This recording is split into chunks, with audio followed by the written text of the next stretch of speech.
A Bride of Briars, The Stolen Throne Trilogy, Book 1 by Erin Caldwell. Chapter 1. The Bargain.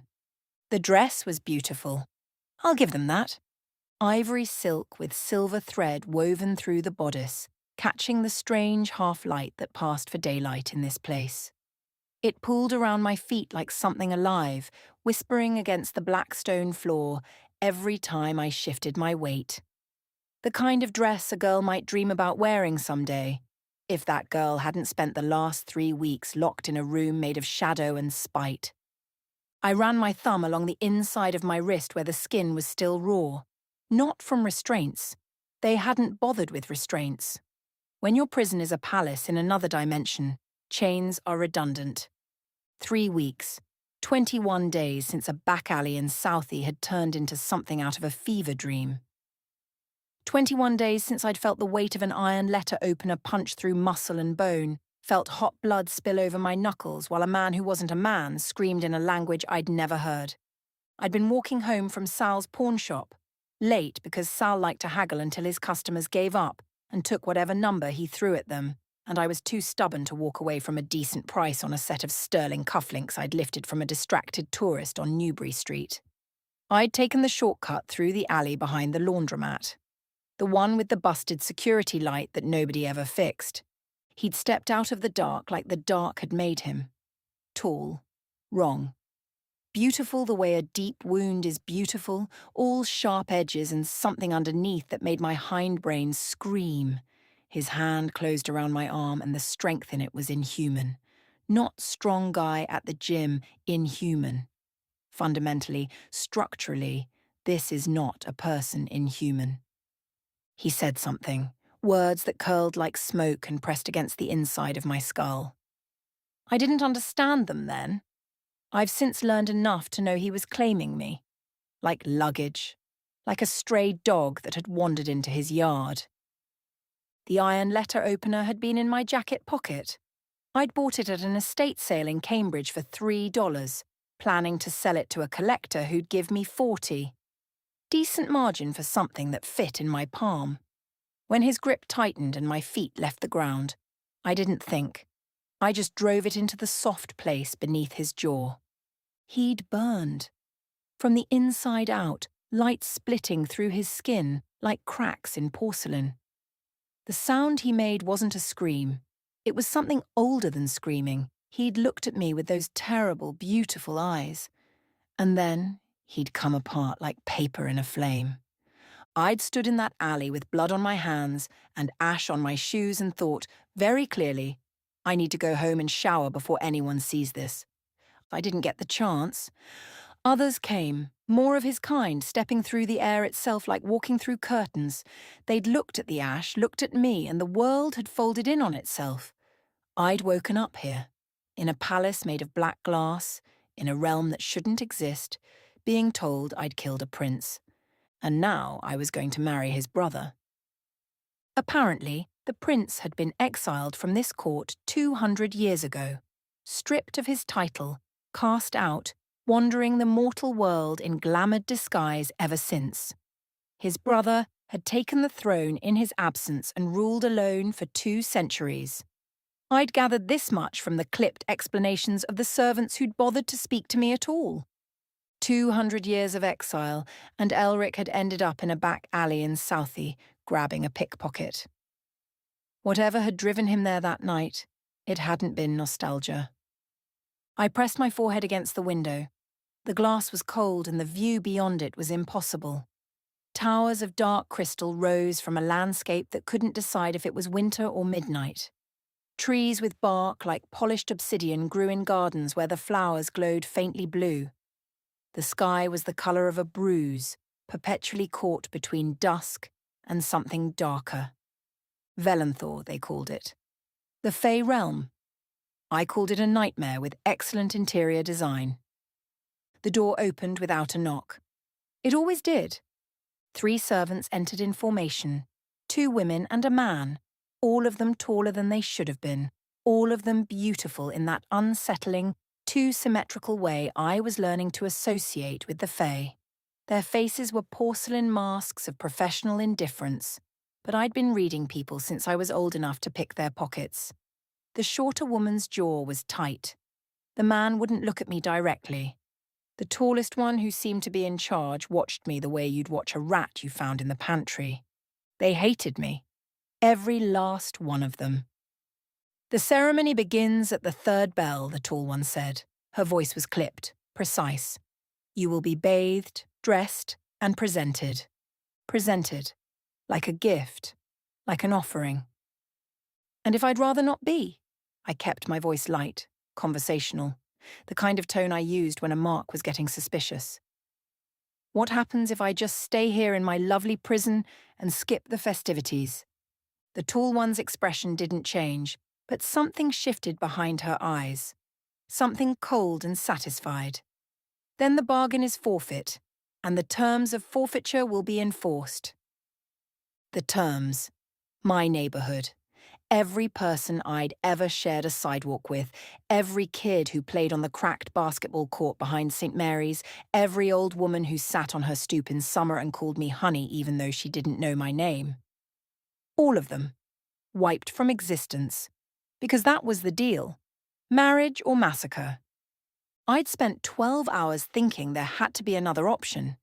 Every time I'd considered refusing, something had tightened in my chest. A warning like a fist closing around my lungs. The bargain enforcing itself. Fey magic didn't care about consent. A deal made was a deal kept, and my body knew it even if my mind hadn't caught up. There wasn't another option. Fine. I stepped away from the window. Bathe and present me, but I'm doing my own hair. They didn't acknowledge the joke. I hadn't really expected them to. While they prepared the bath, I catalogued the room the way I always did. 2 exits, the main door and a servant's entrance hidden behind a tapestry depicting something violent and floral. The main door was guarded by 2 Fae in black armour who hadn't moved in 3 weeks. The servant's entrance led to a corridor that branched left toward the kitchens and right toward a stairwell. I'd mapped it during my second week, slipping through when the night guard changed and the replacement was 45 seconds late. 45 seconds was an eternity in my line of work. The stairwell went down 4 levels before hitting a locked door, reinforced with something that hummed when I touched it. Magic, presumably. The windows in my chambers didn't open. I'd checked. The decorative letter opener on the writing desk was bronze, not iron. I'd checked that too. The servants moved around me with practiced efficiency, laying out jewellery and cosmetics and shoes that looked like they'd shatter if I walked on anything rougher than velvet. I noted their patterns. The tall one always kept me in her line of sight. The shorter woman worked with her back to me, trusting the others to watch. The man avoided the left side of the room near the fireplace. I didn't know what any of this information was worth yet. Probably nothing. Probably I'd spend the rest of my very short life in this palace, married to a king who'd sooner see me dead. And none of my careful observations would matter at all. But habits kept you alive when hope didn't. And I'd been surviving on habits since I was 12 years old, sleeping in the back room of a laundromat because the owner felt sorry for me and the machines ran warm all night. Information was currency. I'd been broke my whole life. I'd take whatever I could get. They bathed me with water that smelled like night-blooming jasmine and something sharper underneath, something herbal and faintly astringent. They combed out my hair, which had grown shaggier during 3 weeks of captivity, longer than I liked to keep it, curling past my ears in ways I'd normally have dealt with weeks ago. One of them frowned at the length, or lack of it, and produced a circlet of silver and dark crystal that solved the problem by making my hair irrelevant. They painted my lips a dark red and lined my eyes with kohl until I barely recognized my own reflection. The dress went on like armor, layer after layer of silk and silver, and when the tall servant cinched the back, I felt my ribs compress and thought, this is how they do it here. They don't put you in chains. They put you in corsets. When they finished, I looked in the mirror. The woman staring back at me was a stranger. Polished, elegant, untouchable. She looked like she belonged here. I didn't. The throne room was a cathedral of shadow. Vaulted ceilings disappeared into darkness overhead, as though the rooms simply refused to end. Columns of black stone lined the central aisle, carved with faces that shifted when I wasn't looking directly at them. Thousands of candles floated in midair, their flames a pale, cold blue that cast everything in the colours of a winter twilight. The air tasted like ozone and old stone and the faintest trace of something sweet and decaying. And the court had come to watch. Rows of fae lined both sides of the aisle, hundreds of them dressed in black and silver and deep jewel tones that caught the candlelight. They were beautiful, every last one. Beautiful and utterly, obviously inhuman.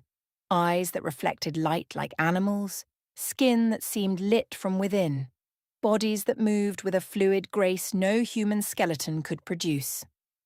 They watched me walk toward the dais, the way a jury watches a defendant approach the stand. Judgment already rendered, sentence about to be carried out. I kept my spine straight, my chin up, my hands still at my sides, even though every nerve in my body was screaming at me to run. Running wouldn't help. I'd learned that lesson the hard way during my first week when I'd made it as far as the outer courtyard before the shadows themselves had risen up and carried me back to my room. So I walked, one foot in front of the other, the way I'd walked into every bad situation I'd ever survived. Head up, eyes forward. Don't let them see you shake. And then I saw him. He stood at the top of the dais, before a throne of twisted black thorns that looked like it had grown rather than been built. He was taller than the others, broader through the shoulders, with a stillness to him that went beyond composure into something geological. He looked like he'd been standing there for centuries and would stand there for centuries more, unmoved, unmoving, while the world wore itself out around him. Dark hair fell past his shoulders, and his features were sharp enough to cut, cheekbones like blades, a jaw carved from something harder than bone.